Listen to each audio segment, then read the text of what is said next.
My name is Dave Hollenbach, the host of From Embers to Excellence, a podcast that explores the many facets of leadership from the perspectives of some amazing people.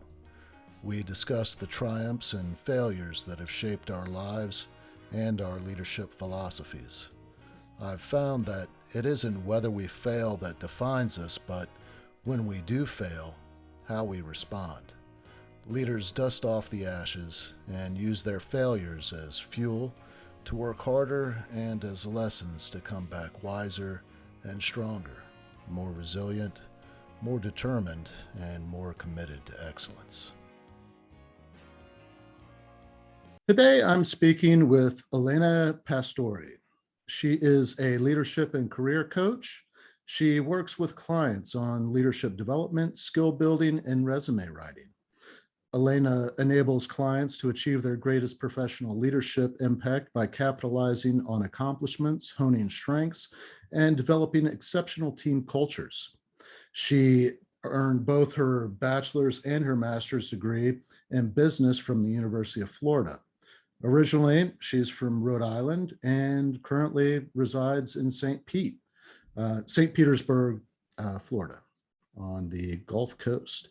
And we're going to talk about leadership today. Now, one of the things that I wanted to highlight is some of her accomplishments, well, early on, before she graduated with her master's. She worked as the vice president and then later the president of the leadership development program at U of F. Later, after graduation, she she started working for a startup called SPECT, where she worked in operations and outreach, and at the same time was working for the Churchill Leadership Group, working in coaching and marketing. And now she has since founded her own coaching firm, Elena Torre Coaching, where she is doing what I just told you. She's a leadership and career coach. I want to just really start off at the beginning. We talked a little bit before beginning the interview. You were born and raised in Rhode Island. You're the oldest of three, and I just want to get a feeling for your life growing up, and really, if you wouldn't mind talking about really taking on a leadership role very early on in your life. So, yeah, I'll give the floor to you. Yeah, awesome. Thanks for the great introduction. Usually, people don't start by asking me about the beginning. They ask me about now, and then sometimes we backtrack. So I think it's interesting to start at the beginning. So my life growing up was, I lived in a pretty homogeneous community. Everyone was the same, and I kind of grew up in a little bit of a bubble. So I grew up in a very Catholic Italian household, city, state, really. Rhode Island is very, very, very Italian. All my friends were at least 50% or more Italian. And I just thought that was life, that was the world. As you said, in addition to that, I do hold my Italian heritage culture, close to my heart and in everything that I do, especially the cooking.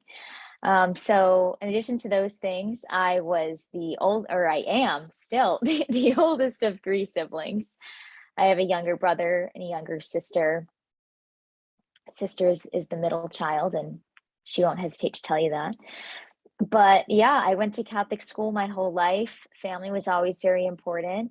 I love where I grew up, and I do still miss it a lot because it was very special to me.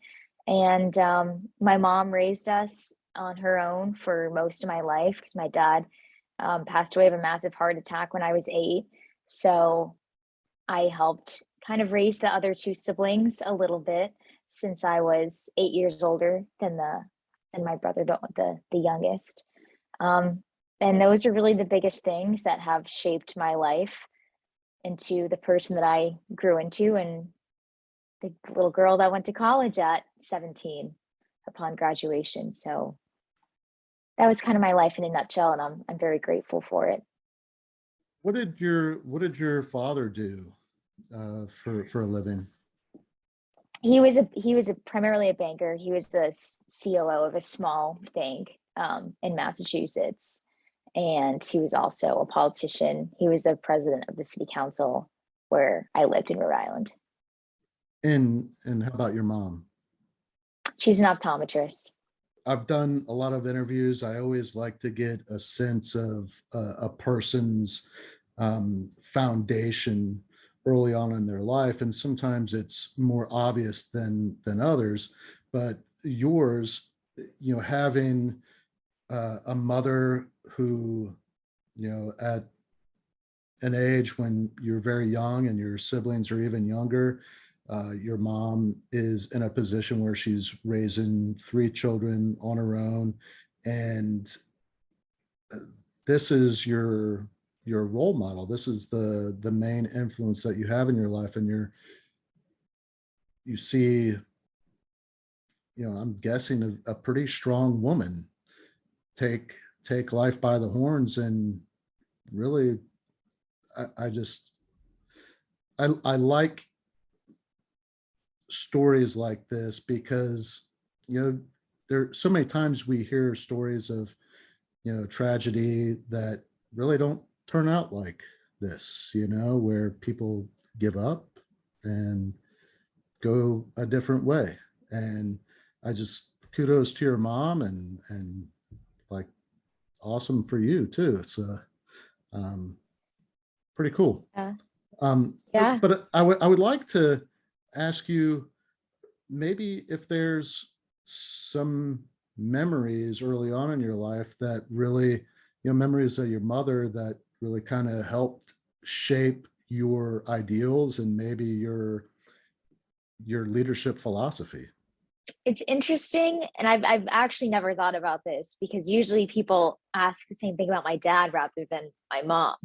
And I have more distinct, I think, photographic memories of my dad because after losing him at 8, I think I held on to those early age things that I knew were the only things that I would have to remember for the rest of my life. So I don't have, and she's probably going to be mad if she hears me say this. I don't really have specific, photographic of an instant or a moment memories of my mom in that capacity, I guess. But I will say, um, she made our lives as normal as they could be, despite our situation. So it would kind of make sense that she would have maybe told us we had to scale back on some activities or some extracurriculars or things that we like to do as kids, sports, because, when you have 3 kids, especially when one's an infant, it's a lot for one person to handle. But I don't feel like she made us sacrifice any more than we had to by not having a dad. Our lives continued as normally as possible, as if he were there within the constraints that we had.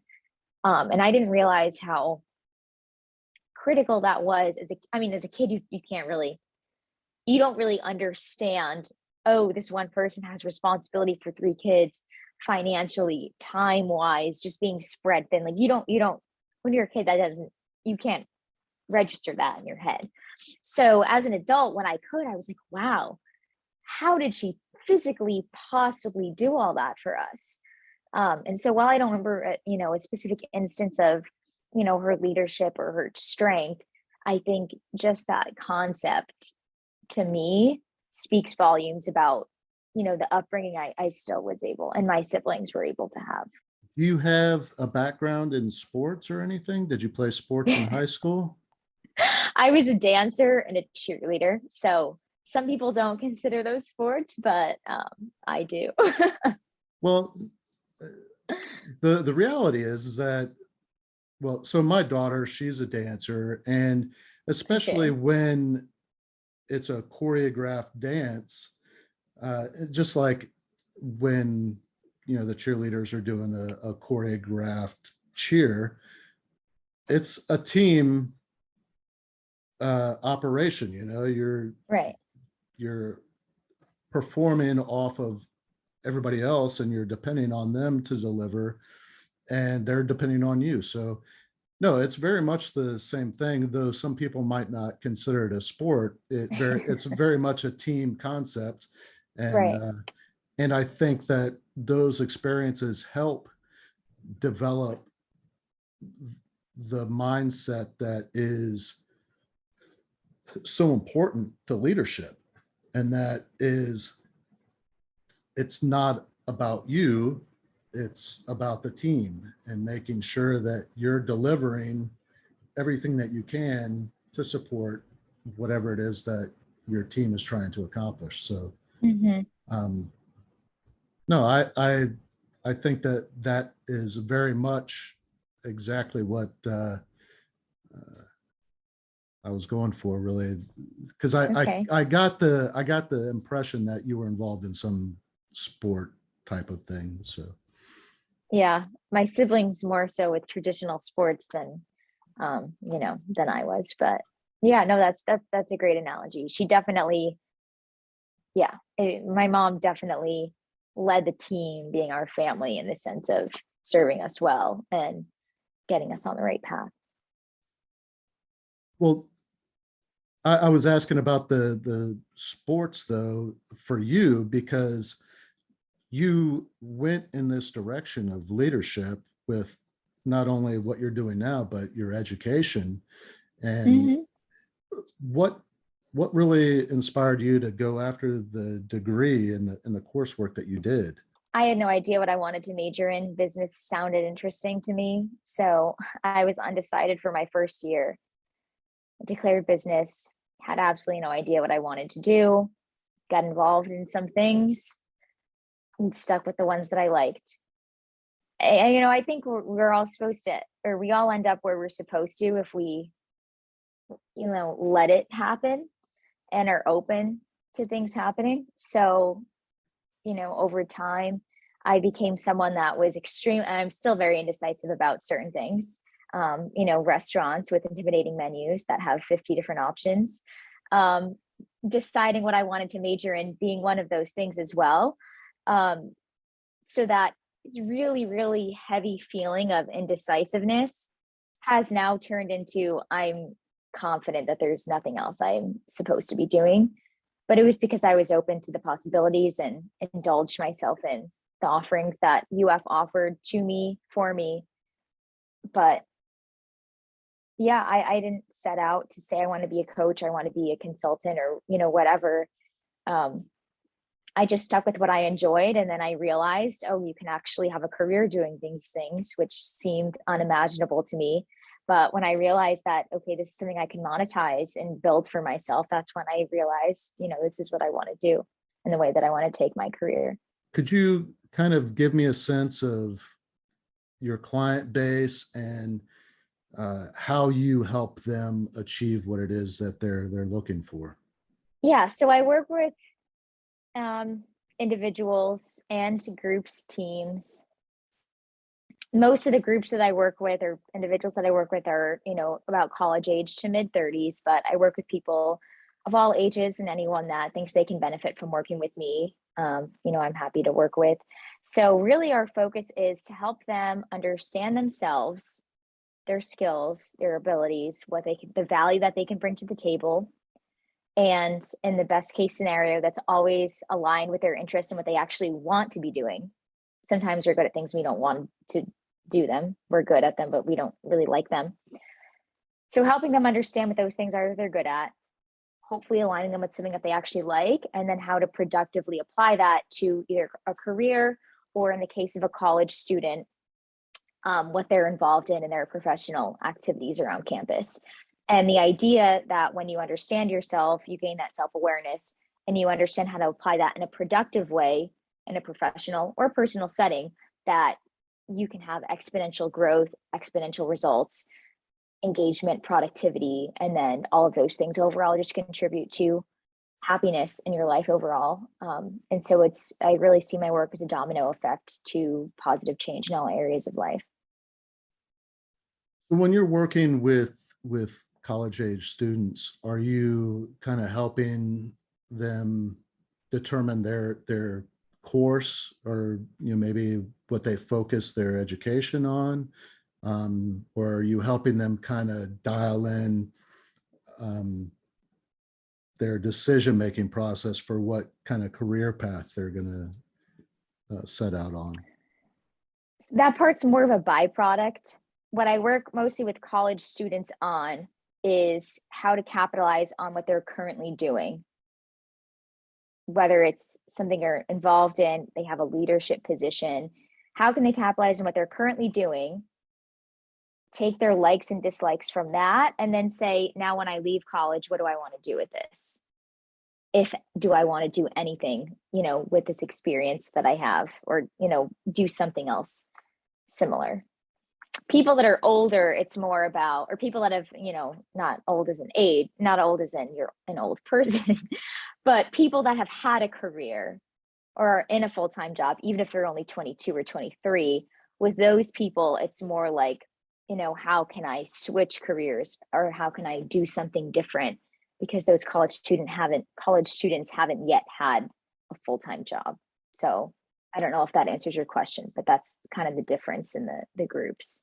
Yeah, and I think I mentioned your experience in I don't remember the name of the company that you worked for, where you were developing resumes, but is that something that you do now as part of your business, as you help people write their resumes?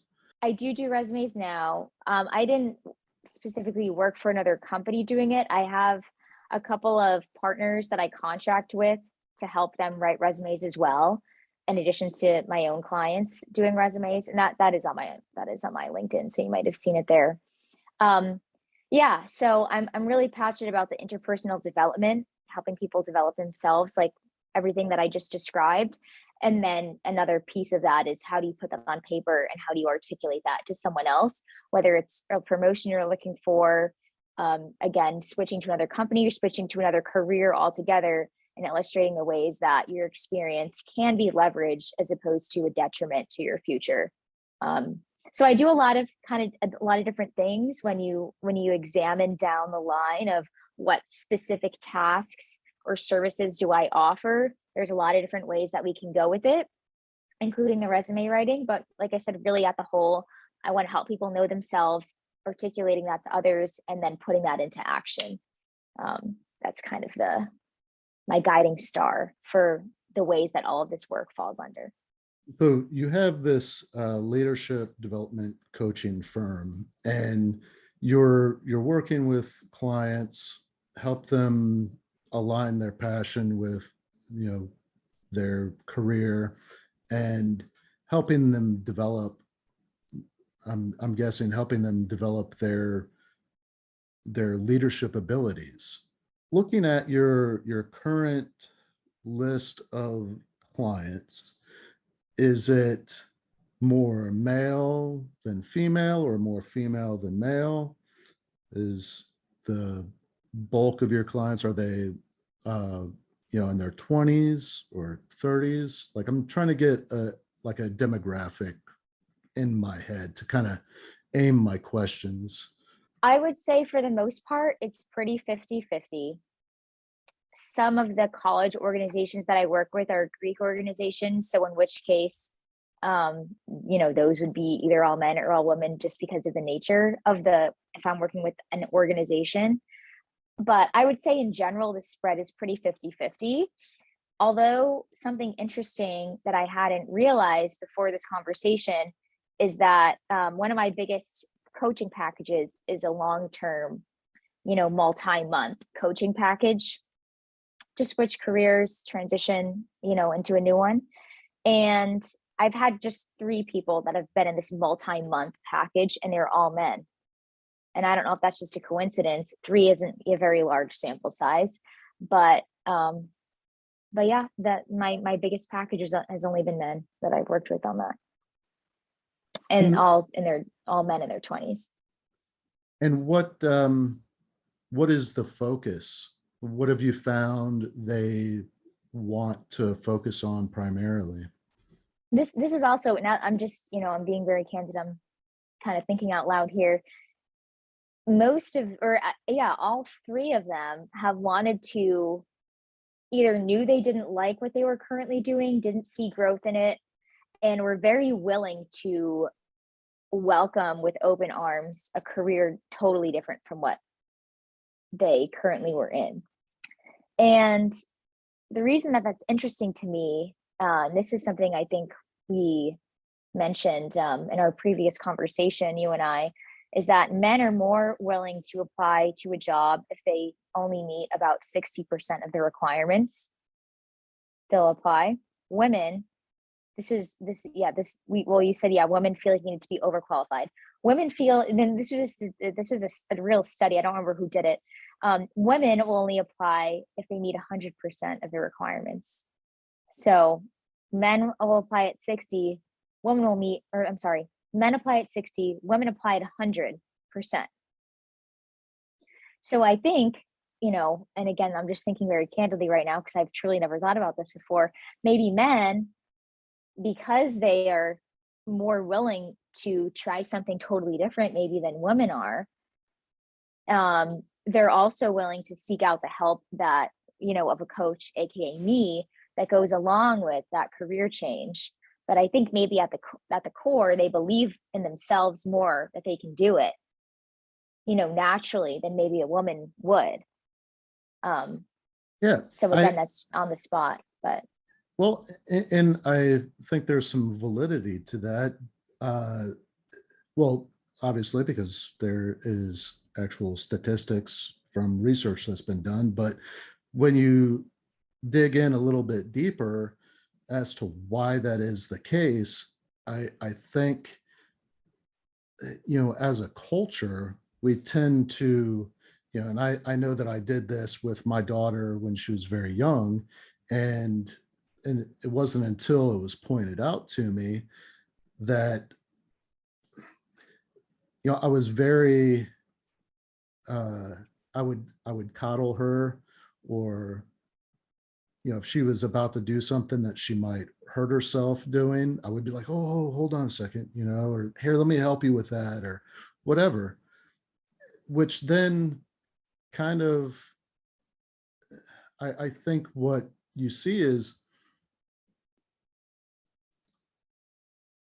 with that kind of early development, you'll have women that will avoid risk more than boys will.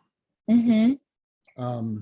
And I initially thought, well, no, it's just because girls are smarter than boys, but it's later on in life,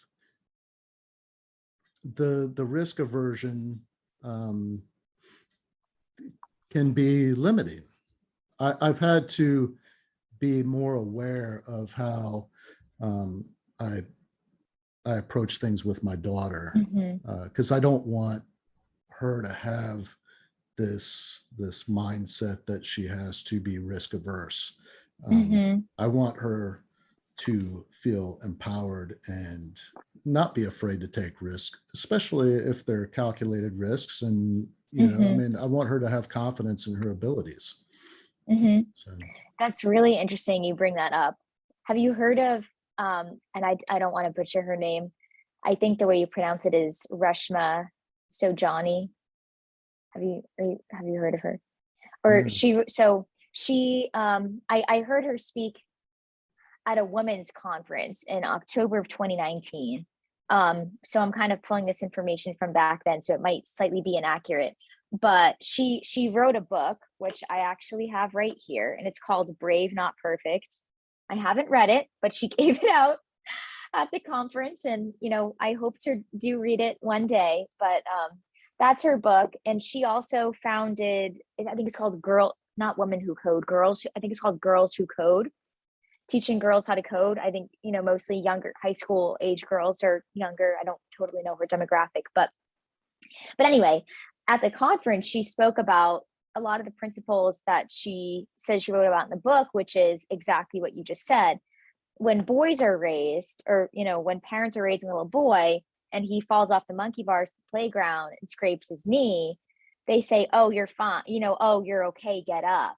But when it happens to maybe their daughter, a little girl, they say, oh, are you okay? Do you need a Band-Aid? And the treatment is very different. And I even find myself, even if I have a friend, or, if I'm listening to someone speak and they say my boss or my doctor, and I immediately think of a man. And I'm a little, I don't want to say embarrassed to say that, because I'm a woman and I should not be defaulting to man. But, we just have these unconscious programming, if you will, I guess we'll call it, of associations you have with certain words, or, just these associations in our head. And I didn't ever stop to think about the way boys versus girls are treated as children, as toddlers, as babies, and how that's shaping everything you just said, the way that they look at risks. Another one of the things she said was, boys have to ask the girl out. In high school, they have to ask the girl to the dance. So boys are already more familiar with rejection and being turned away. So is that same rejection carried on to not being fazed by being rejected from a company and these things later in life? So I'm sure she has a lot more interesting claims in the book regarding those things, but I thought it was really interesting you brought that up, because it's something I only stopped to think about recently after I heard her speak. What's the name of that book again? It's called Brave, Not Perfect. And I don't necessarily think brave and perfect are opposites, or that you can contrast being brave with perfect and vice versa. But I do think there's, a lot to think about with the principles. And she says, yeah, brave, not perfect. Reshma Sojani, and I might be saying that totally wrong, so I apologize if I did. She was awesome. She was really cool to hear, speak in person.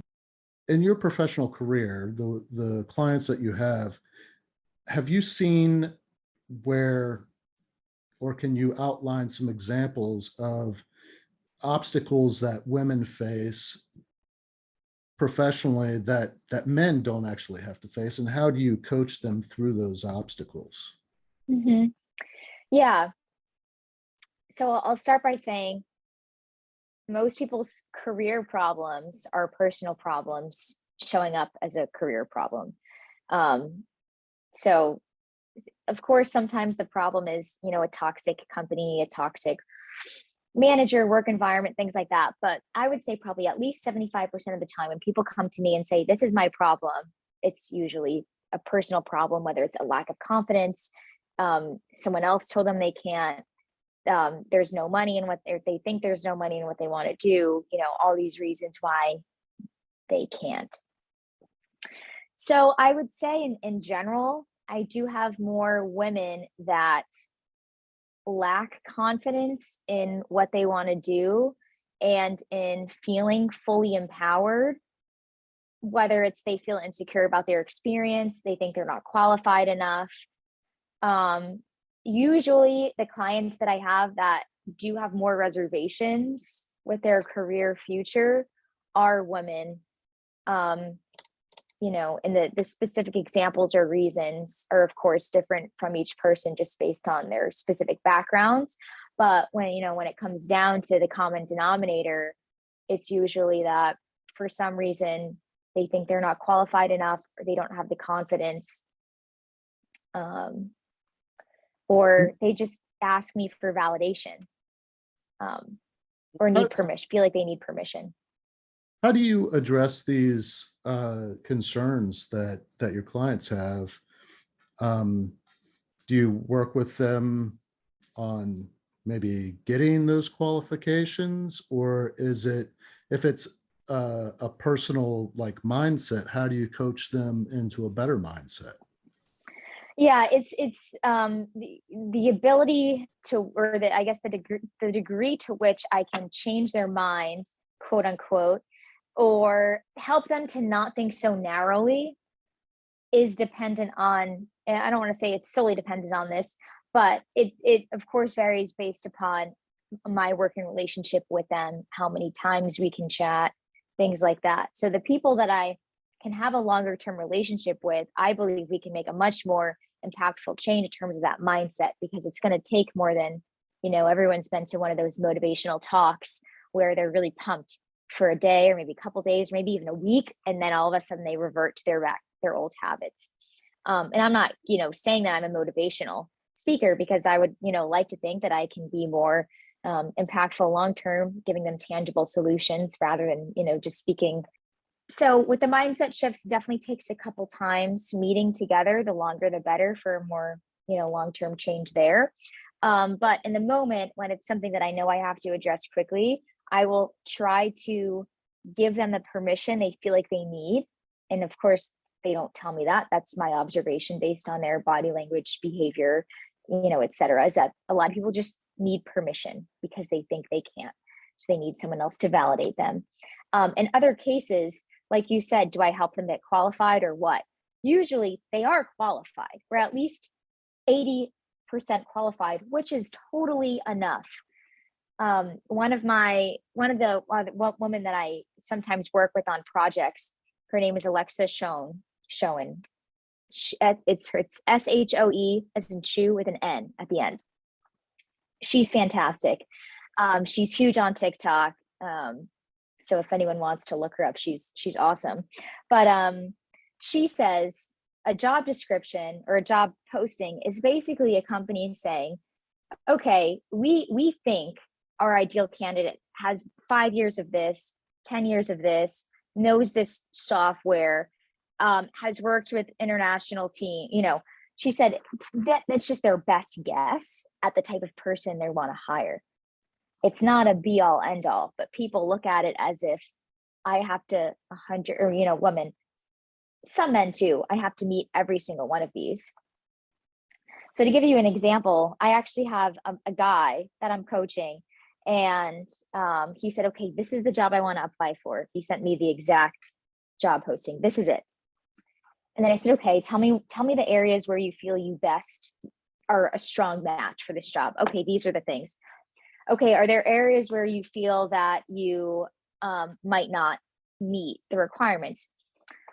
Okay, well, here it says you have to have 20 years of X, Y, and Z experience. And I have 20 years of X and Y, but Z, I only have 10 years of that. And I said, if it wants 20 years of X, Y, and Z, you have 20 years of X of Y, 10 years of Z. I said, come on. I said, that's fine. You totally meet that requirement. I said, you don't have to take it so quite literally. Again, it's a company's best guess. And as long as you as a candidate can address, and this is something that they don't have at all, not something that they partially have. So let's say they say, oh, I want you to be qualified or certified in this tool or this programming language. You address it up front and say, while I am not yet certified in X, I am eager to learn and become certified in X. So you're addressing up front, hey, I know I fall short here, but I want to learn and I want to do better. And I want to, fulfill all the requirements. So it's okay to be upfront. And it's also okay to not meet all the requirements. Just advocate for yourself in areas where you do and leverage that. It's a bit long-winded, but as you can tell, I get excited about this. Well, no, I was not aware of that. I spent my entire professional career in the fire service, and it was very like you have to meet these requirements before even applying for the position. So in my mind, outside of the fire service, that's how everything is. So you just enlightened me to that. So Yeah. thank you. And I'm sure you've enlightened a lot of other people just in this one conversation. I hope so. I hope everyone's out there applying to the jobs that, they've dreamed of and haven't felt like they could.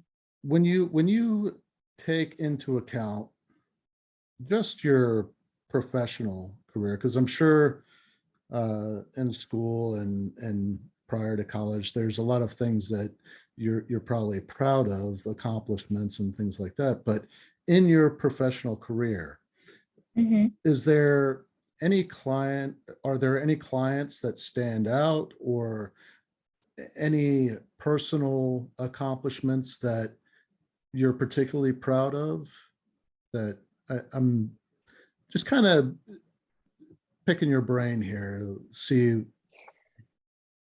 Yeah. There's a couple that I can share. So this was through Churchill Leadership Group, through my work with them as kind of like in a like a support, like a coach support role. So, I really want to get into doing big corporate contracts, like employee engagement, organizational culture, organizational development, working with corporate organizations at a large scale. So right now I'm, working with coaches that are already doing that to, kind of learn from them and eventually, move more into that myself. So I worked through Churchill with another coach on a project for a 750 person organization with a specific department of about 200, maybe a little over 200 people in this specific department where employee engagement was low. And, we identified a number of factors that were contributing to that low engagement. One of those factors was salary. And my role on this job was to, we talked with all 200 employees. My role was to collect the data, the qualitative data, and create findings from that data. And salary was one of those items, and say, okay, based on the data we have, what of these elements leading to low engagement are the most indicative of the low engagement? And like I said, salary was one of those most greatly contributing to the low engagement. And of course, as an outsider, we're not the ones in the organization day to day making that change, but to be outsiders and to facilitate that change, and to speak with these people of different departments and say, this is why engagement is important, here's some things you can do to increase engagement. And one of the results with the salary was, I believe they increased salary for, I think it was, I want to say 66% of the people in the department, and people got as high as a 33% raise because they were highly underpaid.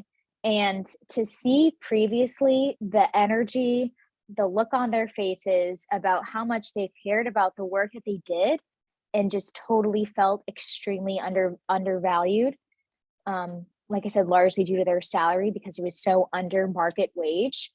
And then to see how happy they were after, we worked with their organization to enact this change. And then they were, just so grateful. And it hasn't been long enough to see the engagement, the change in engagement, because this has just happened over the past few months.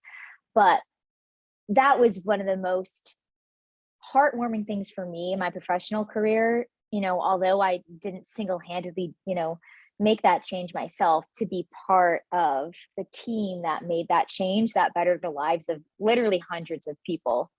So that was a very proud thing. Another one was working with a one-on-one client that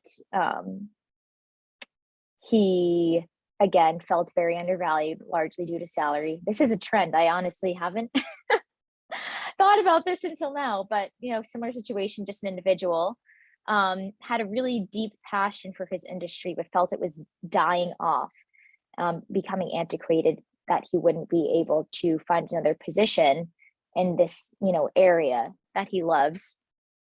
But, after working together, he was able to, I worked with him on his LinkedIn, on his resume, his cover letter. We did coaching. We used the Strengths Finder tool in our coaching. I don't know if you're familiar with that, but it's a personality-ish. It's not a personality assessment, but that's the easiest thing to compare it to. And so he was able to get a new job, increase his salary by, I think it was also 66%. And I checked in with him the other day. This was a few months ago. And he said he's loving it and he's had so many awesome opportunities. And he said, this wouldn't have been possible had I not worked with you. And so again, coaching isn't, I mean, you know this as a coach, it's not about doing the work for them, but empowering them to do the work for themselves. And so, especially when when I myself feel like, oh, well, I didn't do that much, I just helped them as a coach, I just helped them, but they did the work.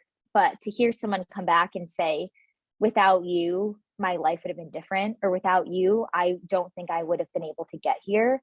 That warms my heart so much and just makes me more fired up about, wanting to do the same thing, a million times over for new clients. Prior to recording, we were talking about,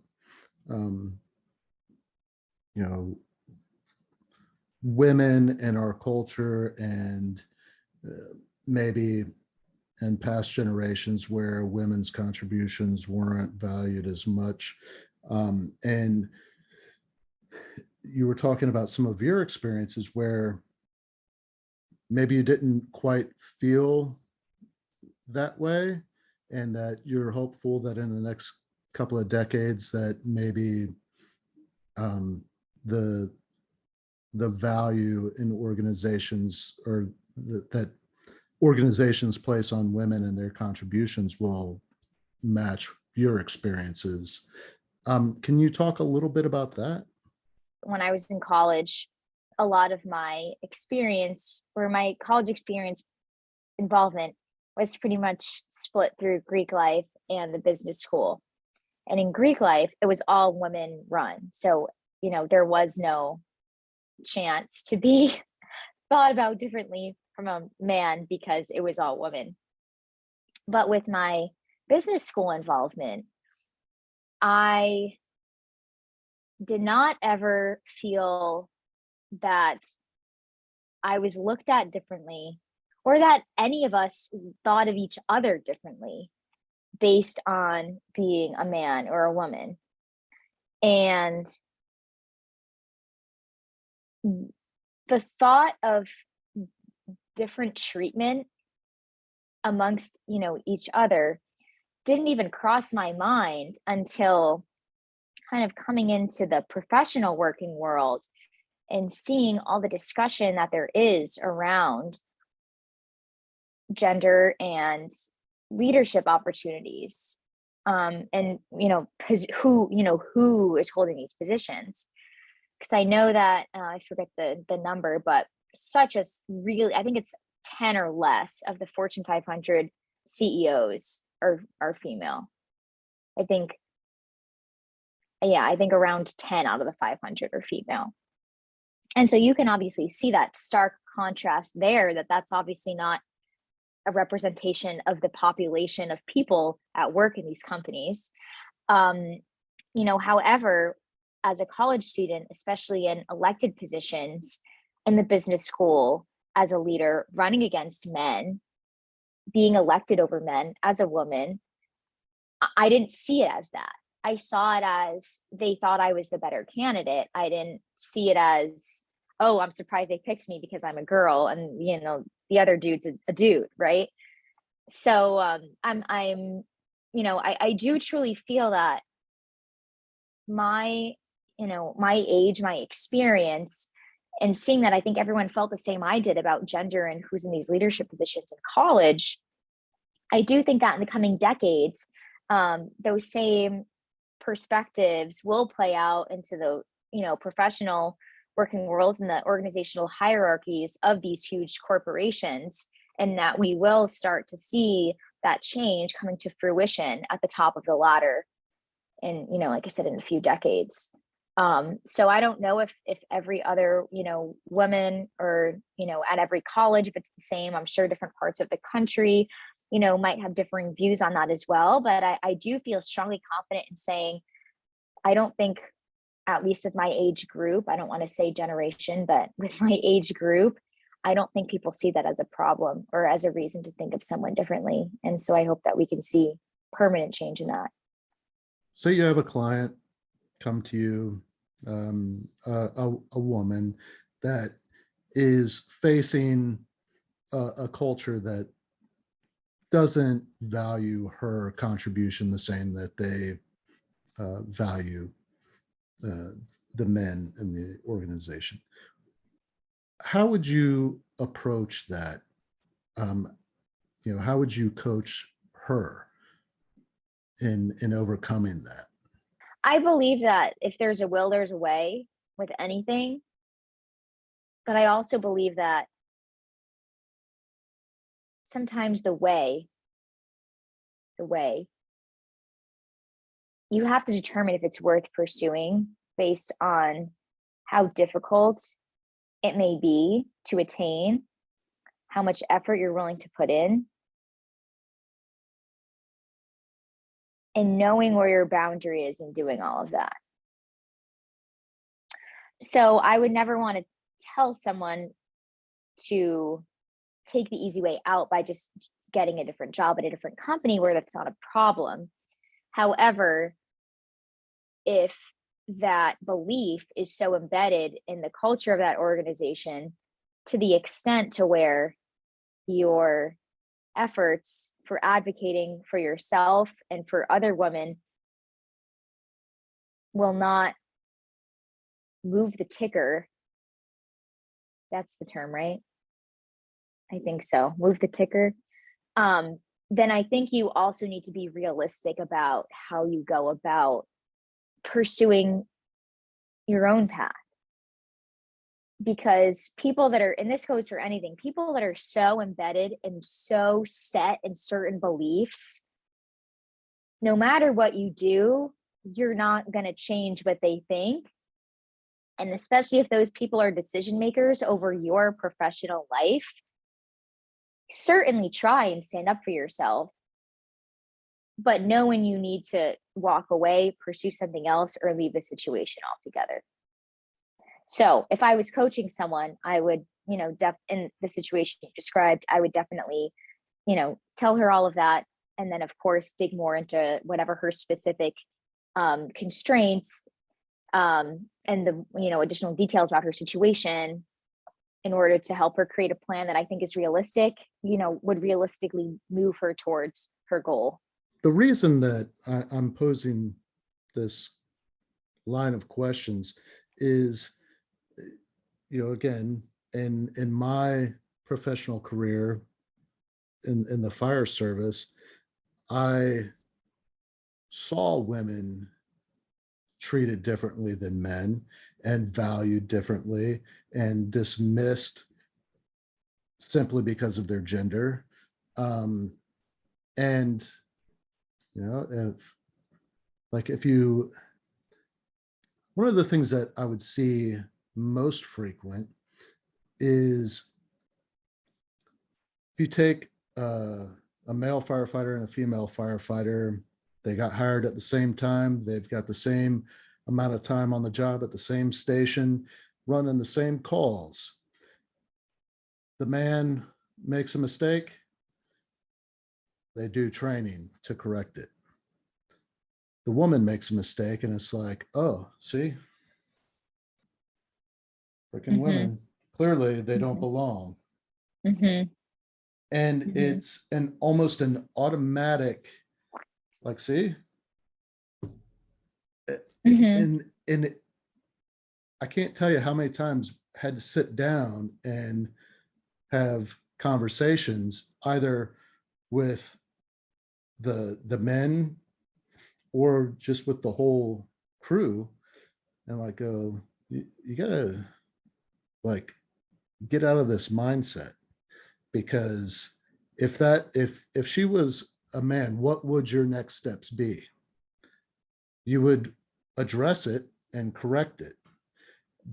And it's not just that. I think there's multiple factors that go into play with that kind of behavior. One, I think that men in leadership positions and male dominated organizations, they have a mindset of like, well, this is how I would correct it if it was a man. And sometimes that's a little harsh, how men approach other men that have made a mistake. And they don't feel comfortable addressing a woman in the same way. And for good reason, because it's inappropriate, to address anybody in those ways. And that's when you evaluate leaders and their abilities and how they're viewed from the people that they're leading, being able to talk to somebody when they've made a mistake and work with them to get them to operate at a much higher level, addressing them in a harsh way is not going to get the results that you Mm-hmm. want. Mm-hmm. It might correct it right then, but that person is going to remember how you spoke to them, and they're going to be like, you're kind of an asshole. Mm-hmm. But, so I Mm-hmm. think it's a leadership issue, one, Mm-hmm. but it's also kind of it's a misogynistic attitude to automatically default that to the, Mm-hmm. well, she screwed up because she's a woman, Mm-hmm. you know?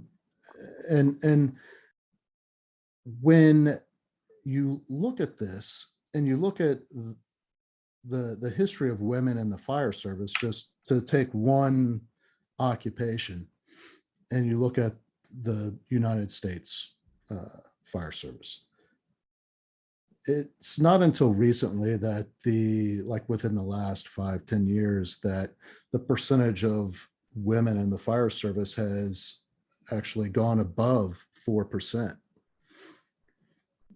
And like, if you look at other male dominated occupations where if you look at what's involved, like the training, the education, the physicality of the job, the the danger or whatever that's involved, if you look at law enforcement, military, even like iron workers is included in this, the percentage of women is somewhere around 17%.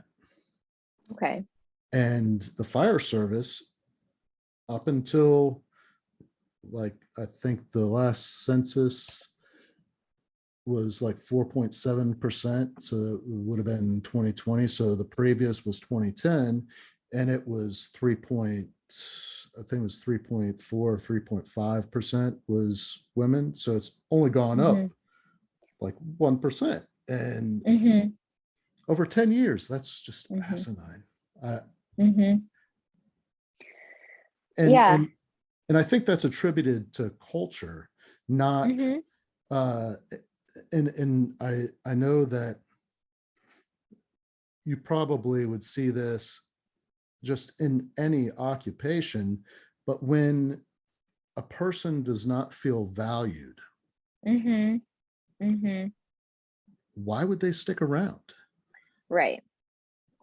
Right. Yeah, that's what I, in both the examples of the clients that I gave, the organization, the single client, they, you know, all both said they felt undervalued and underappreciated. Um, Salary is one of the ways I believe that that underappreciation can come out, but it's also, like you said, the way you're spoken to, um, the way that you're treated, and so many other factors. Um, but there's so many stigmas around money, and I think that um, for a lot of people, that's one of the first things that they think of. But yes, in any profession, and my mom, as an optometrist, and she owns her practice, and I try to tell her that all the time. I'm not saying she doesn't value her employees, but I'm saying I try to teach her about what strong organizations look like, because she didn't go to business school. She went to optometry school. So these people in these professions that are running businesses, but never learned about business. And again, I'm not saying she's, bad at it. She'll ask me a question about something, and I'll say, oh, well, that is related to this principle or this principle. And here are some things that you could think about and find ways to implement. And she's like, oh, wow, I didn't, it's just, it's such an unknown world. And, even a few decades ago, you know, people didn't, I don't want to say people didn't care about making people feel valued, but they would say, I'm, as your, this is a job, it's like, you're not coming here to have me pat you on the back and say, good job. And that's obviously not what this is about at all. But even these conversations that you and I are having right now were never even a thought a couple of decades ago. So, especially for people in roles that are leaders running companies that are not just simply not educated because it was never an important thing to be educated on. And now there's so much coming to, the forefront about, yes, this is important. Everyone needs to know this. Everyone needs to do this, despite your industry, despite what you learned, despite what the norm was 30 years ago and things like that. So I kind of want to dig a little bit more into like your personal leadership philosophy and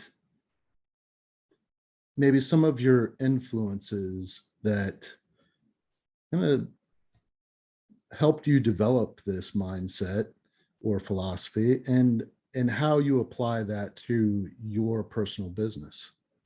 let's start with the first, I guess, big leadership position that I had was in college on my executive board. I was a sophomore. Um, so the positions run calendar year, not academic year. So it started when I was a sophomore through my junior year. Um, I didn't lead anyone. I kind of had an assistant, sort of. I had a support person. But I didn't really lead anyone. I was really just serving the sorority, the organization, with my other fellow executive board members. That was when I was really opened up to what is it like to work with people on a team. And we had 18 people, which is a lot for a sorority executive board. 18 people. That was when I learned what it was really like to work with other people, serving a group, but when everyone thinks their sector is, more important than someone else's, or their thing should take priority, or their idea should be prioritized, and then half the stuff everyone says they do doesn't ever happen. And that would piss me off so much. And then seeing a lack of accountability from other people that should have been helping hold them accountable, that just made me mad too. So that was a big eye-opening and learning experience about, now looking at it more maturely, why do we not do what we say? Why do we not hold ourselves accountable? Why do our leaders that are supposed to be holding us accountable not doing that? Why are things not getting done? What are the obstacles getting in the way of all these things? And it really comes down to, interpersonal dynamics.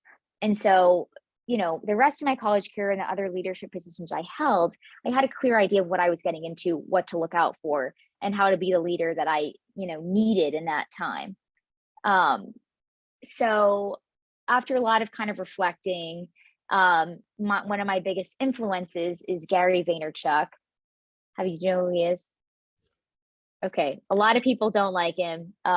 He's an acquired taste, but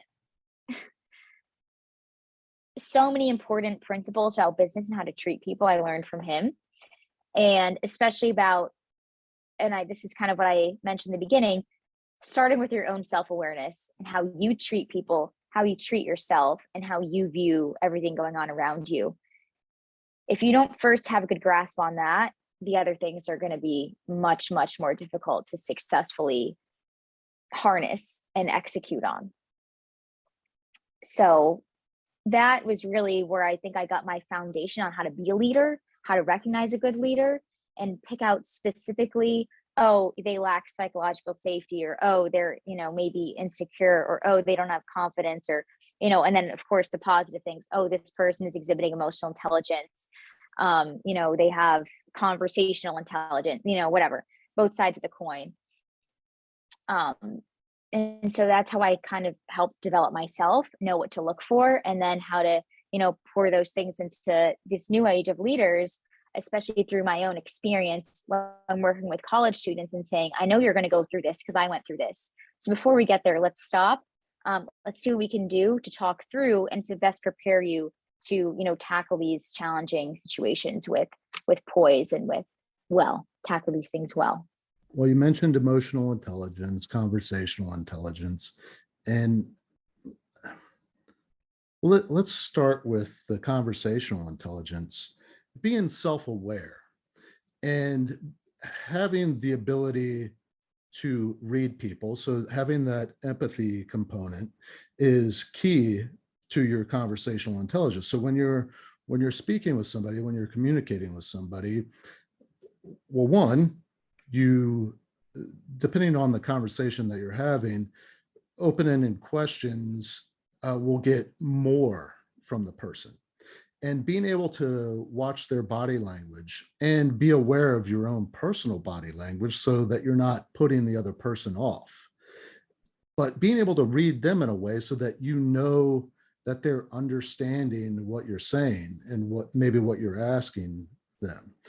Because sometimes, and I'm sure, I mean, this is the case for everybody, we've all had times where we ask a question, but maybe our tone or the expression on our face says something to the other person that they're accusing me of something. And so automatically they go on the defensive, or maybe worse, they go on the offensive and they attack you, verbally or whatever.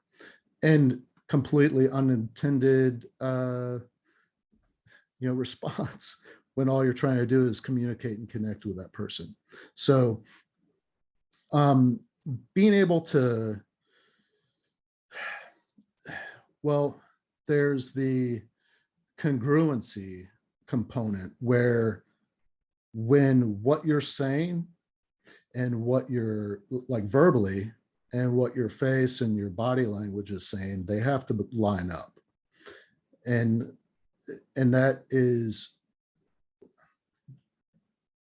that's why it's so important for you to be self-aware. Because if you lack that self-awareness, you just kind of assume that they understand what you're saying. And a lot of times follow-up questions are very important so that you can verify that they understand what the question is or what it is that you were telling them or describing to them. That's a huge component of emotional intelligence, is that ability to communicate. And like when I'm teaching leadership, that I teach communication as the foundation of good leadership. You can't develop a team if you suck at communicating. So, and you have to know your audience. You have to know those people, and you can't get to know somebody well enough if you lack the ability to communicate. And a huge part of effective communication is listening. And right. So that that is my understanding of conversational intelligence. Does it sound good? Definitely. No, communication is when I work with groups, or I guess I should say teams, that's always where I start, is with communication, and in whatever way makes sense to them. But that actually also reminds me of, I recently went through, are you familiar with NLP certification? Neuro-linguistic Programming. Yeah. Okay. So they just had a certification, or a training, I should say, because I haven't gotten certified yet. I just did the training here in Tampa, in January. And one of the pieces, or one of the exercises that we did, was we went over different generalizations of conversation that you can have. So I generalize, we all do it, generalize things based on what we're hearing when it might not be true. So one of them is called distortions. And this was one of the ones when we did an exercise with our peers was particularly difficult for us to pinpoint. So they would give us a sentence and then give us four presuppositions and said which are presuppositions and which are not presuppositions. So meaning what information can we say for sure is true based on the original sentence, and what would be a distortion, meaning something that may or may not, an assumption that may or may not be true. I think I explained that properly. So I think one of the examples was something like she wants to go somewhere because all her friends are going, something like that. And so one of them was, or I think it was something along the lines of saying she likes whatever that thing is. So she wants to go because her friends are going is the thing, and saying she likes that thing. That's a distortion. We can't say that for sure. We can't say she likes it. They're just saying she wants to do this thing because her friends are doing it. So maybe she does like it, but maybe she just is seeking inclusion and doesn't actually like this thing, but she wants to go because she wants to be part of the group. So saying she likes it is a wrongful assumption, which they call a distortion in NLP terms. And the reason I bring that up is because and after I learned that, I make distortions every single day. I assume that I said this, or my behavior or my action was this. So I'm assuming, oh, this person thinks this of me because of that. All of us make distortions all the time because we jump to a conclusion about, oh, I gave this presentation and this person checked their phone, so they think I did a terrible job, right? That's just one example. But I think with communication comes a lot of those distortions, and we just assume things that we think are true because we're reading these cues, but really you can't, whether you and I were to give the same cue to another person, whether it's body language or, whatever, it could be totally different things for both of us. And so, like you said communication in all aspects, whether it's verbally, whether it's an assumption you're making, your body language, the way your facial recognition aligns or doesn't align with what you're saying. And there's so many conclusions we just jump to without really thinking about it, without realizing we're making assumptions. And so I think that's where a lot of things go wrong with leadership dynamics, team dynamics, even, vertical chains of command, especially because we hear one thing and take it as another without asking open-ended questions for clarification and kind of doing the homework to really understand what that person is trying to say. So, there's a lot to unpack there, but definitely agree with everything you said. No, you made an excellent point with those cognitive distortions or those assumptions that people make. As leaders, we have to be very aware that that is a probability when we're communicating with somebody, that they're going to take what we say in a way that's very different than what we intend. So you have to follow up, and not only follow up with additional questions or to verify that they understand exactly what you're saying, but if you say you're going to do something, your actions need to align with what you say you're going to do. And there has to be consistency. That's one thing that I think a lot of leaders get wrong, is that they might allude that, if I'm able to do that, I'll make that happen. Well, the person that they're talking to about that may hear, I'm going to make that happen. And if you don't deliver on it, they're going to go, oh, they suck as a leader. Right. I can't trust them. Right. So we have to be very clear in our communication, even if what we have to say is going to be viewed as negative to the person we're talking to. honesty is always the best policy. Exactly. And it's all about the delivery.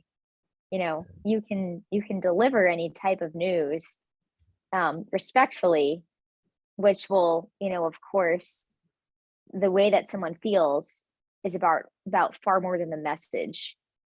It's about the delivery plus the message, um, and the intent behind, what is the speaker's intent on how they want it to come across and how they, ultimately want to make that person feel on the other end.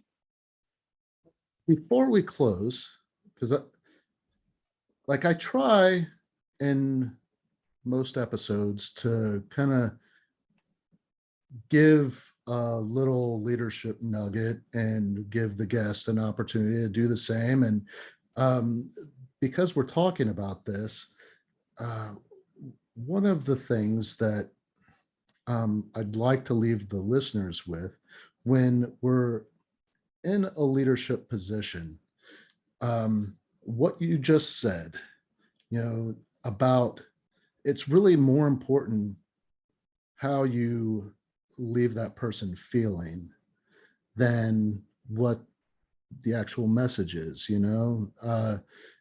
because it can be something negative, like, you know, they may have asked for a piece of equipment and previously you said, oh yeah, we're going to make that happen. And then come to find out you don't have the budget to actually acquire that piece of equipment, which means, another year is going to go by that they're going to have to use the old piece of equipment. And maybe it's just like inefficient, or it creates a lot more work for that person, whatever the case may be. It's just not ideal, but you don't have the money. So you got to let them know that you can't do that. And it doesn't mean that you don't value them or their contribution.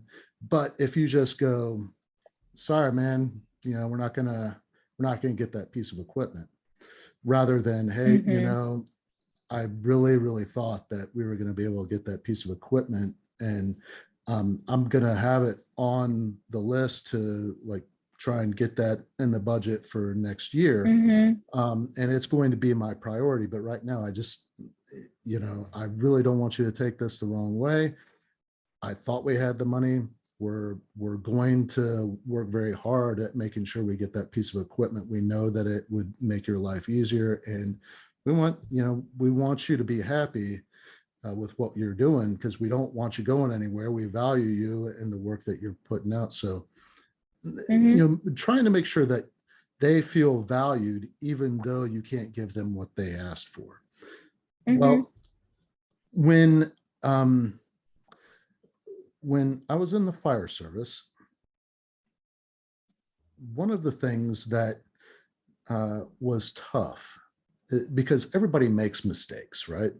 And when someone makes a mistake, as the leader, you've got to correct that behavior. And a lot of times you're held to a certain level, and certain actions require actions by the leader, whether it's a written reprimand or some form of disciplinary action. If it's policy, you're required to do that, but there's a way that you can do that and they still feel valued. So you have to hold a person accountable, which is important for the entire team. Because if somebody doesn't perform up to the level, or whatever expectations that you've set for the team, and you're holding everybody else accountable, and you fail to hold this person accountable for whatever reason, it just, you lose credibility. And the idea is that when you hold somebody accountable, it's really to raise the performance of the team.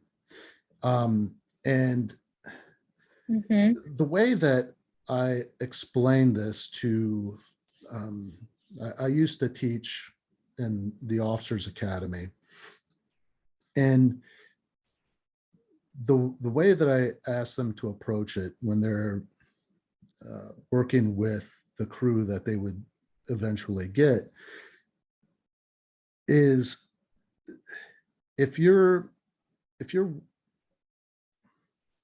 if your child makes a mistake, you want them to avoid making that mistake in the future. Not that, adults are children, but the idea is that you care about them. You have to legitimately care about your people, Mm-hmm. and really sincerely want them to be successful. Mm-hmm. And so when you're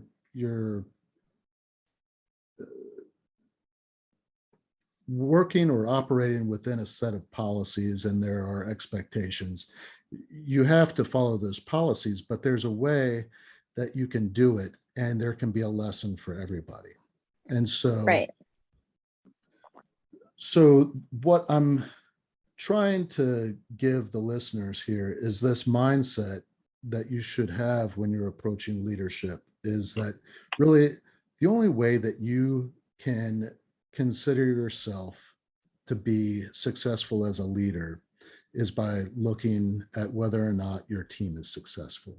And that's the Mm-hmm. only way that you can measure effective leadership, is the success of the team. Exactly. Yeah, a leader's, you know, job is to support a team and to lead the team to success and provide them with the tools and resources necessary to do that in a way that you just described. And to add to that a little bit with the example of the equipment, and saying, rather than just saying no, saying, I'm going to advocate for you in the future. But I think in addition to that, what's helpful is to say, this is why we weren't able to make it possible this time around.